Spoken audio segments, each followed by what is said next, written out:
Have you ever wondered why some people seem to solve impossible problems while the rest of us get stuck in the same old thinking patterns? You're about to discover one of the most powerful mental tools used by one of our era's most talked about innovators. When most of us think about electric cars, we imagine them as regular vehicles with batteries instead of gas engines. This is how many traditional car manufacturers approached the problem too. But when Elon Musk tackled the challenge, he didn't start with existing car designs at all. Instead he asked, what is a car really? What are the fundamental truths about transportation, energy, and physics that we need to understand? This different approach to thinking isn't just interesting, it's revolutionary, and it has a name. First principles thinking. First principles thinking means breaking down complicated problems into their most basic elements, and then reassembling them from the ground up. It's like saying, forget what everyone thinks is possible, what do the laws of physics actually say is possible?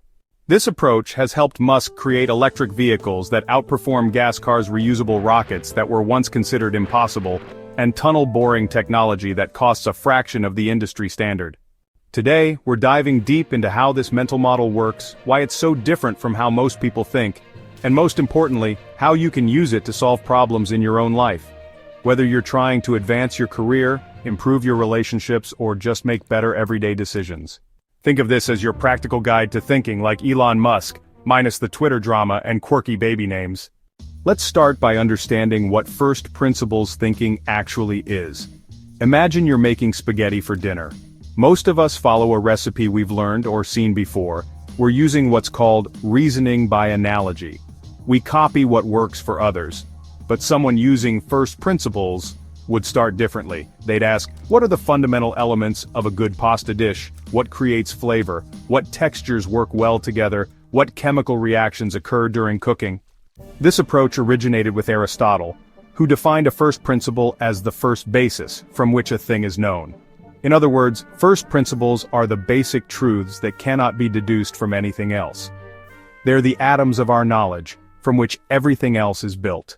Here's how Musk explained it in an interview. I think people's thinking process is too bound by convention or analogy to prior experiences. It's rare that people try to think of something on a first principles basis. They'll say, we'll do that because it's always been done that way.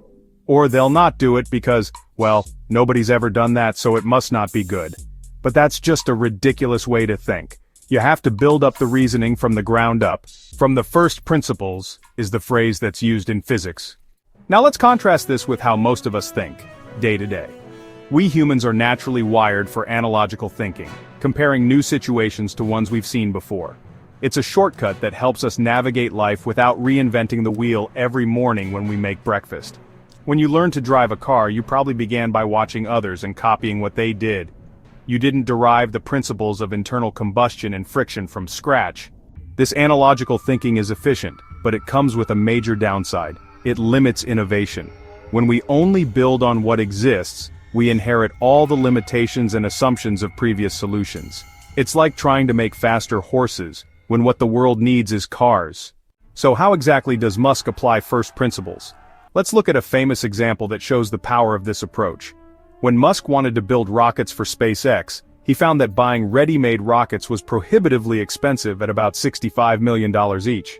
Instead of accepting this as just how things cost, he asked a different question: what are rockets made of? The answer was aerospace-grade aluminum alloys, titanium, copper, and carbon fiber. He then researched the market value of these materials and found that the raw materials cost only around 2% of the typical price of a rocket. This massive gap revealed an opportunity: build rockets from scratch, with an emphasis on reusability, rather than the traditional one-and-done approach of the aerospace industry. This wasn't just clever cost-cutting, it was rebuilding the entire concept of space travel from its basic elements. The result?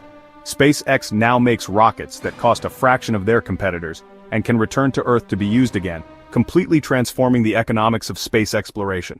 Let's apply this to another Musk venture, Tesla.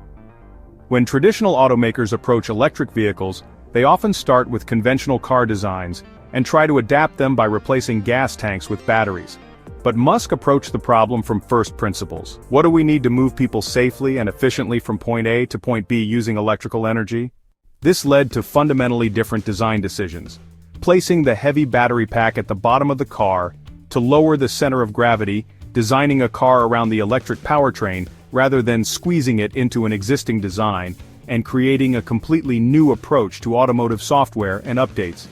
The result was not just another car that happens to be electric, but a reimagining of what a car can be. Now I know what you're thinking.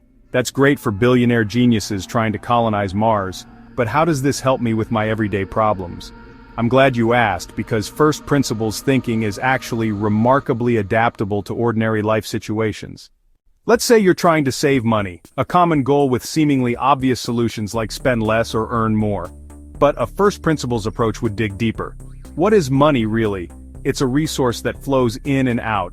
What are all my sources of inflow and outflow? Which ones can I control? What's the minimum outflow I actually need to maintain my quality of life?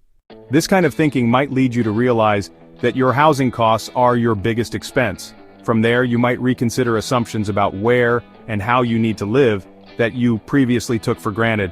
Maybe you don't need a 2-bedroom apartment when you could reorganize a 1-bedroom to serve the same functions at 2/3 the cost.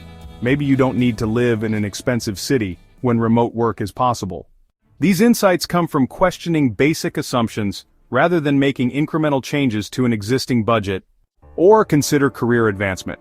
The conventional approach is to look at what others have done, get certain degrees, follow particular career paths, network with the right people.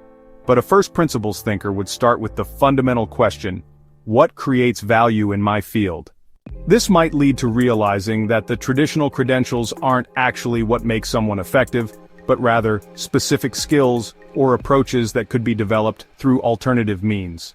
Even relationships can benefit from first principles thinking. Instead of following dating advice or copying what seems to work for others, you might ask, what are the fundamental elements of a good relationship? What basic human needs am I trying to fulfill? What specific qualities would truly complement my personality? This could lead to dating choices that wouldn't make sense to others but are deeply right for you. Let's get practical. How exactly do you implement first principles thinking in your everyday life? Here's a step-by-step approach that Musk himself might approve of. First, identify your current assumptions. Whatever problem you're facing, write down all the things you're taking for granted. If you're trying to get fit, you might assume you need a gym membership, an hour per day to exercise, specific equipment, or a particular diet. Just getting these assumptions out in the open is half the battle. Next, break the problem down to its fundamental truths. Ask why repeatedly until you get to the basic elements. Why do you want to get fit? Perhaps for health, appearance, and energy. Why do these matter? What precisely creates health or energy at a biological level? Keep digging until you hit bedrock truths that can't be broken down further. Then create new solutions from scratch. Once you understand the fundamental principles, build up from there, without being constrained by conventional wisdom. If the fundamental truth is that fitness requires challenging your muscles and elevating your heart rate regularly, there are countless ways to achieve this besides traditional workouts. Of course, first principles thinking isn't always easy. It requires mental energy and time. There's a reason we usually rely on analogical thinking for day-to-day decisions. Can you imagine questioning the fundamental nature of breakfast cereal every morning? You'd never make it to work. This is why Musk suggests using first principles for important problems where innovation is needed, while using analogical thinking for routine matters. The trick is knowing when to apply each type of thinking. There are also common pitfalls to avoid. One is the tendency to think you've reached a fundamental truth when you've actually just hit another assumption. For example, you might think, I need to exercise to be healthy is a first principle, but it's not. The more fundamental principle is that your body needs certain types of stress and movement to maintain its functions. Exercise is just one solution to that need. Another challenge is expertise bias. The more you know about conventional approaches in a field, the harder it can be to think from first principles because your mind is cluttered with existing solutions. This is why beginners sometimes come up with breakthrough ideas that experts miss. They aren't constrained by knowing how things are done. This reminds me of a famous story about a team of engineers trying to design a more efficient vacuum cleaner. They were making incremental improvements to the motor and suction technology when a newcomer asked, "Why do we need a bag at all?" This question, which seemed naive to the experts, eventually led to the development of cyclonic separation technology and bagless vacuum cleaners that revolutionized the industry. Let's come back to Elon Musk for a moment. It's worth noting that his use of first principles thinking isn't just about technology or business. It extends to how he approaches his entire life. When asked about how he learned to build rockets, he famously said, "I read books." This seemingly simple answer reflects his belief that knowledge itself is made of fundamental principles that can be accessed directly, rather than through intermediaries or established paths. This approach extends to how he structures his companies, often vertically integrating production to control the entire process, from raw materials to finished products. It appears in how he schedules his time in 5-minute blocks to maximize productivity. It even shows up in how he approaches conversations and interviews, often pausing for uncomfortably long periods to think through questions from scratch, rather than giving rehearsed responses. The beauty of first principles thinking is that it's accessible to anyone willing to put in the mental work. You don't need a physics degree from MIT or billions in the bank. You just need curiosity and the willingness to question assumptions that others take for granted. So what problem in your life could benefit from this approach right now? Perhaps it's a career challenge, a financial goal, a relationship issue, or even something as seemingly simple as how you organize your home. Try breaking it down to its most basic elements and see what novel solutions emerge when you build it back up. Remember, every great innovation started with someone looking at a familiar problem and seeing it with fresh eyes. As Musk says, boil things down to the most fundamental truths, and then reason up from there. The world doesn't change through incremental improvements to candles. It changes when someone questions why we need a flame to create light in the first place. And you don't need to be building electric cars or colonizing Mars to benefit from this way of thinking.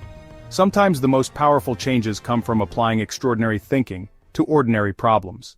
So the next time you're faced with a challenge that seems unsolvable, channel your inner Elon and ask yourself, what are the fundamental truths here? What would I do if I were starting from scratch? The answer might just surprise you, and everyone else too. Thanks for watching this deep dive into first principles thinking. If you enjoyed learning about this powerful mental model, hit that subscribe button so you don't miss our upcoming videos on more tools and strategies for thinking differently and achieving breakthrough results.